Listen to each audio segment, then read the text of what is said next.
reflecting on the water as the sun shuts her eyes.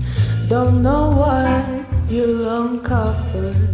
Watch the tide rolling with the moonlight. Everything is silent on this Louisiana night.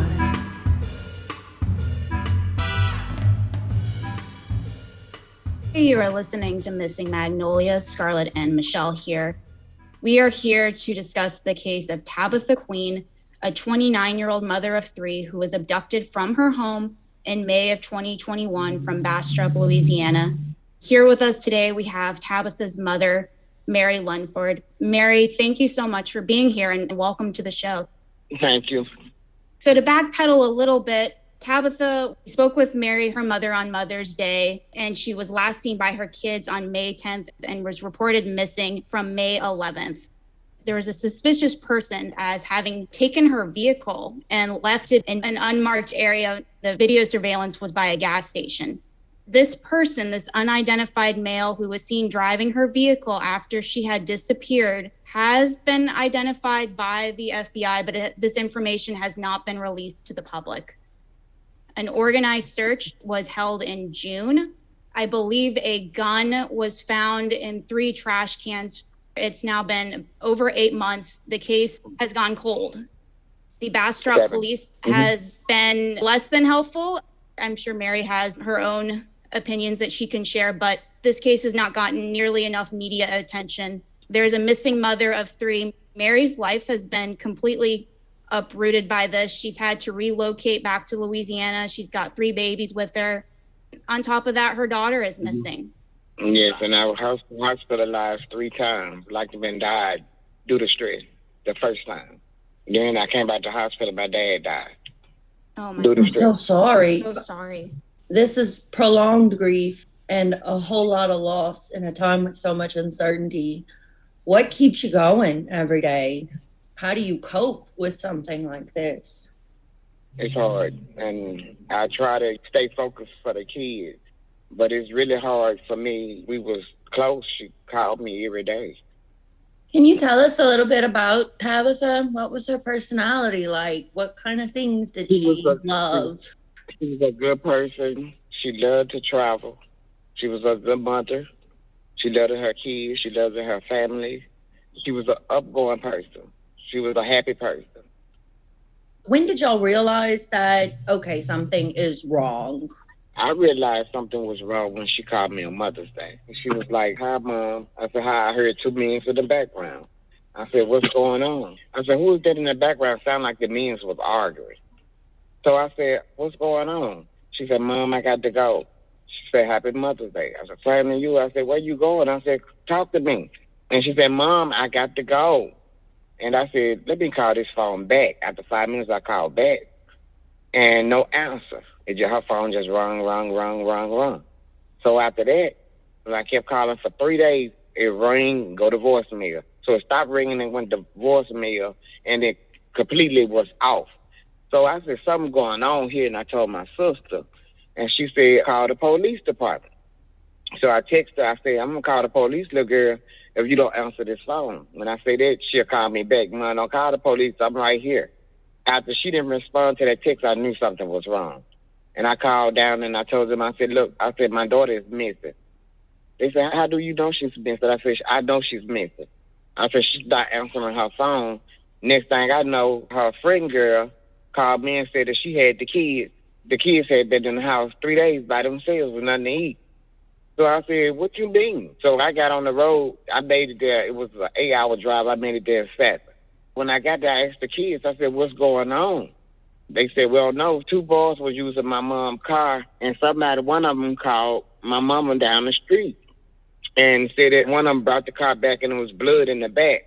She asked, "What was that smell?" And said that the boys told her, "Ain't what you talking about smell? Well, you can't use my car no more." So the boys told her, "I'm going to kill you, B."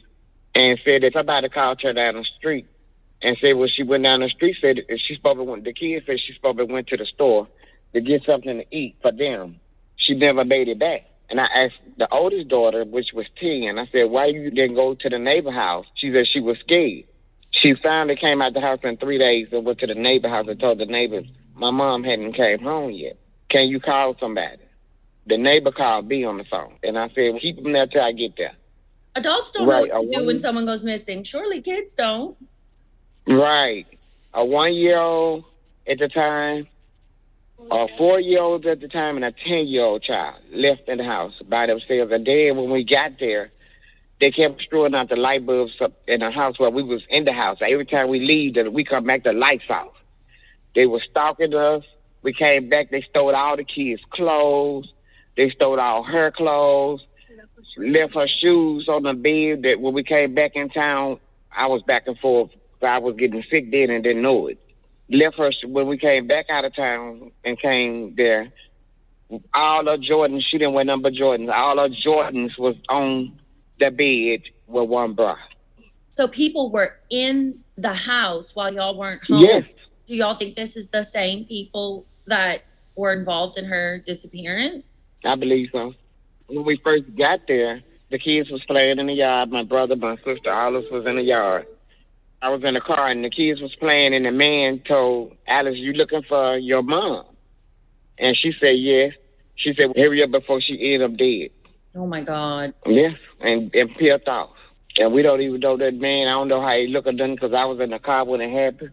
What are the police doing? Are they getting y'all information, with sketches? The police is not doing nothing up there. I'm going to tell you the truth. I'm going to be honest. I asked them, I said, do y'all have kids? Yes, we do. Do y'all care? At first, they did care. It's hard on me and my family dealing with this every day. My mom getting sick now. I felt myself getting sick again last night, but I had to pull myself back. I was like, "You come on, Mary, you got these kids." The weight of the world.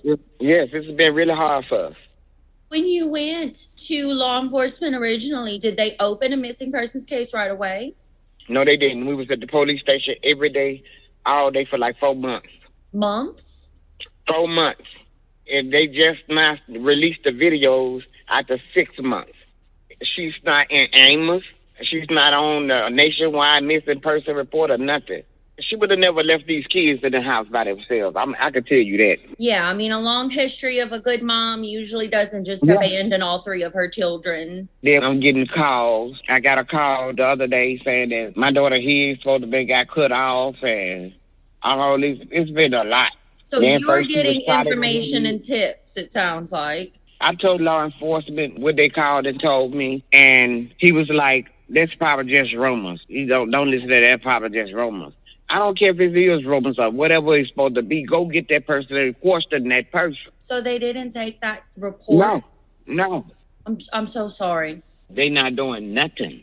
Then they tell me that the case is still open, it's not closed. Seems like to me it's closed. Have the children all been interviewed by police? Yes, the oldest daughter have. The 2 little ones was too little to do it. I'm really sorry. I'm a little bit overwhelmed. Yeah. Alice the only one that was able to talk and tell. I talked to her, and she was like, Grandmama, we were scared. She said 2 bears kept coming back to the door, said, open the door, I know y'all in there. Oh, God. Yeah, so what they was doing, coming back to get the kids? Who knows? Yeah. Did they do a forensic interview with a specialist to talk to the child? No.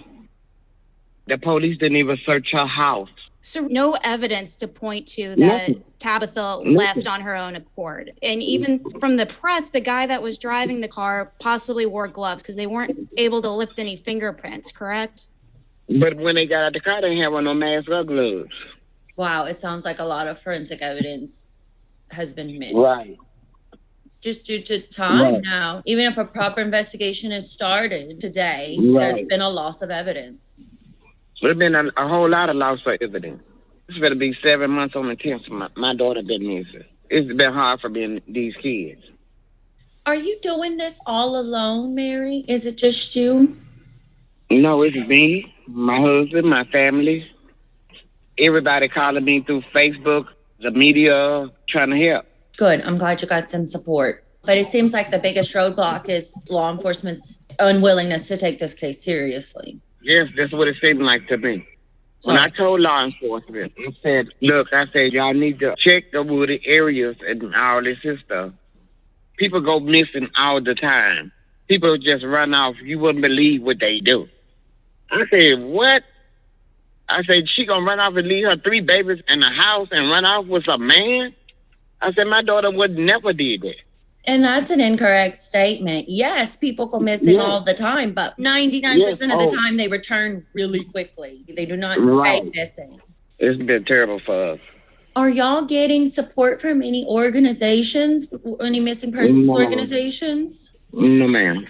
I got one African now. She told me that she was sending Christmas to the house for the kids and the family. I think it was African for the missing. I'm going to send you some contacts after this interview, too, because there are a couple of local organizations that I think could help give you a little bit of guidance on how to handle something as tragic as this. What do you think next step should be? I think the FBI, the state police, need to come on in and do an investigation, and everybody they put in for questioning, they need to put them back in because I know they know something. So it sounds like some people have been questioned, maybe not thoroughly, or maybe not all of the potential witnesses or people who might have information. Right. From my understanding, the FBI only comes in if that local police jurisdiction wants them to come in. Right, and we was on the news talking to the police, and we asked them to let the FBI handle this case. And they said, well, we're not stopping the FBI. If they want to come in, they could come in. I went to the FBI, and they was like, they hadn't asked us to come in. It's a lot of lies with that police department. I either asked the mayor that called the police in. She told me to write a letter and send it to her, asking the FBI to come in. Why do I have to write a letter when my daughter been missing for 6 going on 7 months? Do you get the feeling that the community has been canvassed, that police have a physical presence there? Are they interviewing everybody? Has that happened? Like the grocery stores, any potential homes that might have surveillance footage? They got footage of her in the grocery store, but that store also had a camera on the outside. Where's that footage? Mm-hmm. They just got her walking in the store getting supper for the kids the day before Mother's Day. Where the footage of her getting out of that store? How big of a community is Bastrop? It's small, really small.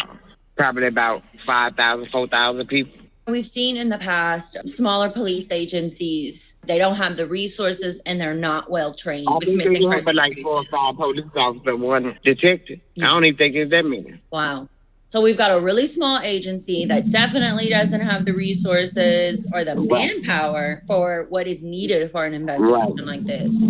Mary, you mentioned pre-show that you'd wanted to conduct another search with the dogs, and you were told that you wouldn't be allowed to bring in dogs. And then he told me, the detective, Mr. Reed told me that they could come in, and then all of a sudden they went down here. Somebody ain't got nowhere to search. I was like, really? Sounds like a lack of organization, definitely. It's what it sounds like to me. How do you feel that the media has been? How has that interaction with the media for this case? Have y'all been getting a lot of attention locally? We've been getting a lot of attention. They've been great.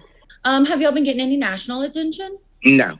We think that media attention is really important so we can have more eyes out there. And also, there could be people in the community that don't know that they have important information. So awareness is really important for this.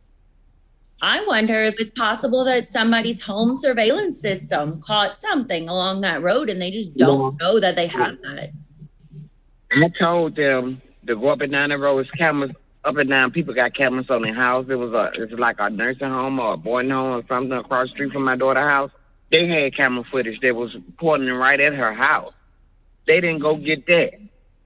I am blown away by this. People had cameras all up and down the street. They didn't go with extra footage or nothing. It's just like they gave up on my daughter. Wow. I hope that Tabitha's oldest daughter knows how brave she is. I just can't imagine. Oh, yeah. She's a strong little girl. She's been really, really strong. She's been stronger than me. And a protector. She said when the men knocked at that door, she let that dog out. She said that dog started barking and they left. She's really strong. That's a smart kid. Mm-hmm. I'm almost at a loss for words with this case. I'm really disappointed in what I'm hearing about law enforcement. There ain't been a piece of help to being in these kids. They really haven't. Those kiddos deserve at the minimum to feel safe. And they probably can't because at any point, police may not save them. That's right. Have any sketches been released of the offenders? I know the video footage hasn't been good. No, it hasn't. No sketches. But you know, the FBI can make it good, but they won't let them in. Well, I can say as a researcher of missing persons cases, one of the big issues that we have in this nation is that there's no standard protocol. Okay. Every different police agency can sort of just do things however they want. And that's the most upsetting part for me, is that the agencies don't have the knowledge, and there's no system of sort of protection to ensure that a proper investigation is being done. And it sounds like big pieces were missed here. When we talk about doing missing persons cases right, it usually involves interviewing everyone in the community who might have a relationship with her, canvassing the area to get all the forensic evidence before it's lost quickly, bringing in dogs before foot teams, uploading all of her DNA records on our national databases, including NamUs, so that other people can be connected, especially in other states where there might be unidentified remains. It sounds like all of the major steps have sort of been ignored or not adequately investigated. The only thing that I can say is that I hope that in continued media attention will solicit tips. And also I hope that it puts some pressure on law enforcement. Our eyes are on this agency to step it up and do what it takes to solve this case. That's right. And I know something happened to her, because my daughter was a fighter. She's not calling or none. She's not accessing any bank accounts or anything like that. Nothing. It's just like she been wiped smooth off the earth. I sure hope y'all get some information soon. I'm going to follow up with Scarlett and make sure that we link you with some resources that we hope that can be a little bit helpful. I know that we have some local organizations and some national organizations that can help you just sort of like make flyers, make the missing persons page on social media, or sort of start a grassroots campaign that can circumvent law enforcement and can really gain some exposure. So I hope that we can play a part in that. Is there anything else that you wanted to say about the case that we can relay to the public? No, I just wish they would just go ahead and put a hand on this and do their job and just stop sitting down ain't doing nothing, because this is serious. We know something happened to my daughter. Absolutely. And someone knows something. Thank you again. I'm just in awe of you and families like you that are really just taking this on themselves. I can't imagine the amount of work and how emotionally difficult that must be. I'm also going to shout out that Black and Missing has an anonymous tip line that you can write into if you have any information. And their number is 1-877-972-2634. For anyone listening that might have information, please contact the authorities, and you can also contact this anonymous Black and Missing tip line. Thank you, Mary, and please keep us updated if there's any searches or any ways people can donate to the case. Yes, if anyone could donate to them. You know, they lost a lot. They stole all their clothes and toys and stuff like that. I'm trying to get it back to what it was at first. But we'll link to some resources so that we can share ways for people to help. I hope that our listeners or anybody else who's interested in this case knows that even if law enforcement in that community might not be doing all the things that we want them to do, there are many other people that actively want to solve this case. And your tips are valuable and they will be heard, especially with Black and Missing and those other organizations. They know how to handle these things. They've been down this road before. So don't be scared to share information. Mary, thank you so much. I want to say all kind of things, but they sort of feel like they are going to fall short. Words fall short for stuff like this. Yeah. Thank you for your time. Thank you. All right. Thank you so much.